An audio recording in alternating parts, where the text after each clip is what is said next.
BJP వచ్చేసింది, NRCCA వాళ్ళు ముస్లింలకు అభద్రత ఏర్పడుతుందని చెప్పి చాలా దుష్ప్రచారం చేస్తున్నారు. దాంట్లో అయితే నేనైతే భరోసా ఇస్తున్నాను, భారతదేశంలో నుంచి ఏ ఒక్క ముస్లిం కూడా బయటికి తరలించబడరు, తరివేయబడరు. దీన్ని ఒక అభూత సోమిరెడ్డి చంద్రమోహన్ రెడ్డి గారిని ఎన్డీఏ కూటమి అభ్యర్థిగా, అదేవిధంగా ఎంపీ వరప్రసాద్ గారిని ఇద్దరిని కూడా మనం వారిని గెలిపించుకునేందుకు అందరూ కూడా ఆమోదిస్తారని చెప్పి మీ ముందు ప్రవేశపెడుతున్నాను. దీని అందరూ కూడా మీరు ఆమోదిస్తే చేతులు ఎత్తి మీరు మద్దతు తెలపవలసిందిగా. 5 ఏళ్లుగా లేకుండా వైసీపీ ప్రభుత్వం చేసింది. మైనారిటీ కార్పొరేషన్ నిధులు లేకుండా అలంకారప్రాయంగా మార్చారు. దుల్హన్, దుకాన్ మకాన్ వంటి అనేక పథకాలను ఆపేయడంతో పాటు విదేశీ విద్య పథకాన్ని రద్దు చేశారు. 5 ఏళ్ల వైసీపీ పాలనలో 12 మంది ముస్లింలు హత్యకు గురయ్యారు.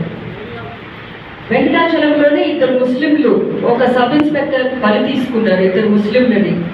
అదే సబ్ ఇన్స్పెక్టర్లను సొంత మండలమైన పొదలకూరులో పోస్టింగ్ వేయించుకున్నారు మన గౌరవనీయులైన మంత్రివర్యులు.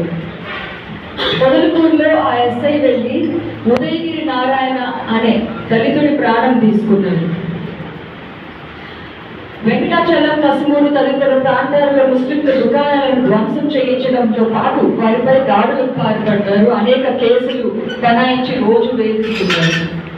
ఎప్పుడు లేని విధంగా కక్ష సాధింపులో విధ్వంసాలకు సర్వేపల్లి నియోజకవర్గాన్ని నెలవుగా మార్చారు.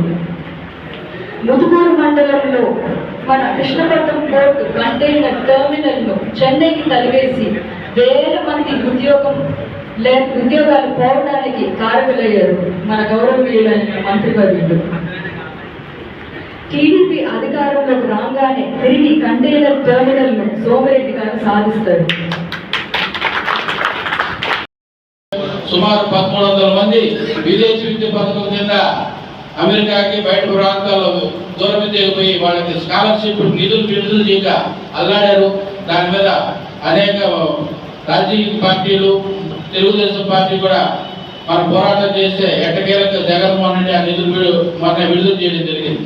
అదేవిధంగా ఈ నికాక్ ఏదైతే దుల్హన్ స్కీమ్ కింద అంతకుముందు 50,000 రూపాయలు ఇచ్చేవాళ్ళు, ఆ 50,000 రూపాయలకి ఎటువంటి ఆంక్షలు లేవు. ఇప్పుడు 1,00,000 రూపాయలు పెట్టారు, దానికి 16 రకాల ఆంక్షలు పెట్టారు.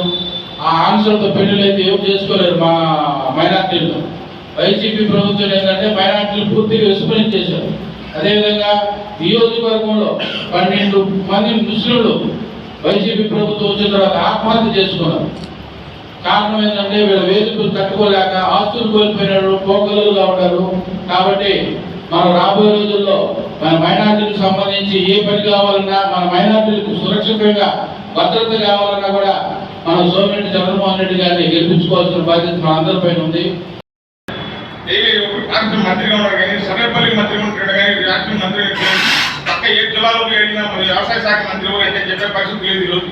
అట్లా ఆయన ఇక్కడ ఏం చెప్తుంటా అంటే, ఇక్కడ ఏరే ఊళ్ళు మళ్ళీ ఏమన్నా దువ్వేసుకుంటానేమో, పంటలు దొరుకోవాలా, పాచి దొరుకోవాలా, ఇసుక అమ్ముకోవాలా, పూడి దొరుకుకోవాలా, ఈ వ్యాపారంలో పెట్టడానికి మాత్రం సర్వేపల్లి తిరుగుతున్నాడు, డబ్బులు బాగా సంపాదించున్నాడు, అబద్ధాలు బాగా చెప్తాడు. ఆయన గురించి మనం